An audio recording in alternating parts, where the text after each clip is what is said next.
ఓం నమః శివాయ శ్రీమాత్రే నమః. మిత్రులకి శ్రీభిలాషులకి అలాగే నన్ను ఇంతగా ఆదరిస్తున్న యూట్యూబ్ ప్రేక్షకులందరికీ కూడా పేరు పేరు ధన్యవాదాలు. మిత్రులారా, మీ అందరికీ పరాదేవత ఎల్లవేళలా మీతో ఉండి మీ మనోవాంఛ నెరవేర్చాలని మనస్ఫూర్తిగా కోరుకుంటున్నాను.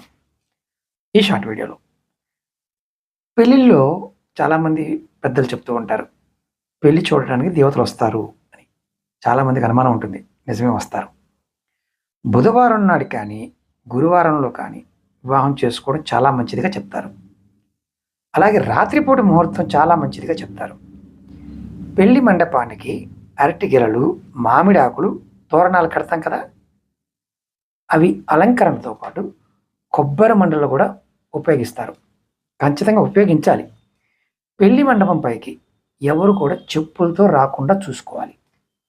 మీరు కోట్లు ఖర్చు పెట్టినా అజాగ్రత్తగా ఉంటే మాత్రం చాలా ఇబ్బందులు పడతారు. ఈ జాగ్రత్తలు కనుక కంపల్సరీ పాటించండి. ఎందుకంటే వివాహానికి ముక్కోటి దేవతలు వస్తారు, వీక్షిస్తారు. మామిడి ఆకులు మనకి సంతానోత్పత్తికి శక్తిని ప్రసాదిస్తాయి కాబట్టి ఖచ్చితంగా తోరణంగా మామిడి ఆకుల్ని కట్టమని చెప్తారు. మీరు తెలిసిన వారు ఎవరైనా సరే ఖచ్చితంగా కామెంట్ చేయండి. అలాగే మీకు ఈ వీడియో నచ్చినట్లయితే లైక్ చేసి 10 మంది మిత్రులకి ఈ వీడియోని షేర్ చేయండి. ఎవరికైనా నాతో మాట్లాడాలి, జాతక సమస్యలు తెలుసుకోవాలనుకునేవారు 9440593655 ఈ నెంబర్కి కాంటాక్ట్ చేసి మీకున్న సమస్యలు మాట్లాడవచ్చు, అపాయింట్మెంట్ తీసుకొని. ఓం నమః శివాయ శ్రీమాత్రే నమః.